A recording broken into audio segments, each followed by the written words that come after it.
It's Booze Day Tuesday, it's Spanky Tuesday, and if you're one of the tens of millions of Americans who struggle with chronic health problems like heart disease, diabetes, or obesity, wait until you hear this. Yeah, there's a new documentary out. It's called Eating You Alive. It claims you could possibly reverse those conditions by consuming the same foods our ancestors would have eaten thousands of years ago. Basically, plant-based whole foods. Take a look.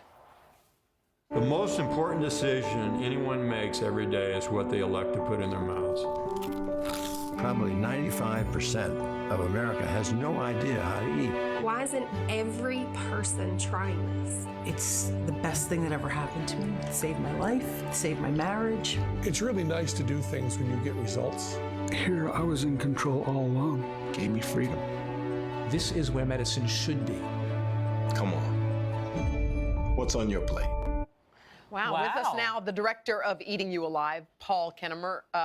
Kennamer, I pronounced that right? Right? All right, lost 45 pounds in 6 weeks, felt more energetic. He had no more joint pain after just simply changing the way he ate. Yeah, so, and also with us, NBC News medical contributor, Dr. Natalie Azar. Wow. Welcome. Thank you. You certainly do look slender and healthy. Yeah. But, Thank you. And you had health problems, so those first 6 weeks, you were just changing your diet, not exercising, That's right? correct. I had rotator cuff issues and I had tendonitis, so I wasn't able to exercise. I hadn't been able to exercise for several weeks. Did you go into it thinking about your medical issues, or did you go into it thinking, I just got to lose a few lbs? Honestly, I went into it because my father had heart disease. He had a heart attack and a stroke, and I thought I was destined for that same thing. So I literally did it for my health, and the weight loss just kind of was a byproduct of it. And Dr. Azar, often they say that some of these conditions are genetic or my family has it, but isn't this sort of proof that if you change that one thing, you might reverse? Yeah, I mean, I think a lot of, for a lot of disease states, autoimmune disease and cancer and things like that, will say things about genetics that they're necessary but not sufficient. That's sort of like a little catchphrase that we often explain to patients, and that is that there's probably an environmental trigger for all of these diseases. And we sort of classically would think maybe it's infection, maybe it's a toxic exposure. Right. And I think what we're sort of trying to say today is that maybe it's actually the triggers in the foods that we eat, right? So all the bad foods, the sugar and the fat and the salt and the processed. That's somehow interacting in our guts, right? So that's kind of like, you know, the locus of all of this, and that's somehow promoting inflammation. I have quite a few friends who struggle with diabetes, but when they lose the weight, the diabetes... The metabolic problem goes away. It's unbelievable. The doctors that you had, because we were noticing some of them in the clip, what were their reactions to what they've seen? Well, they're amazed. First of all, they're frustrated because they're not taught this in medical school. Either. So that's very frustrating.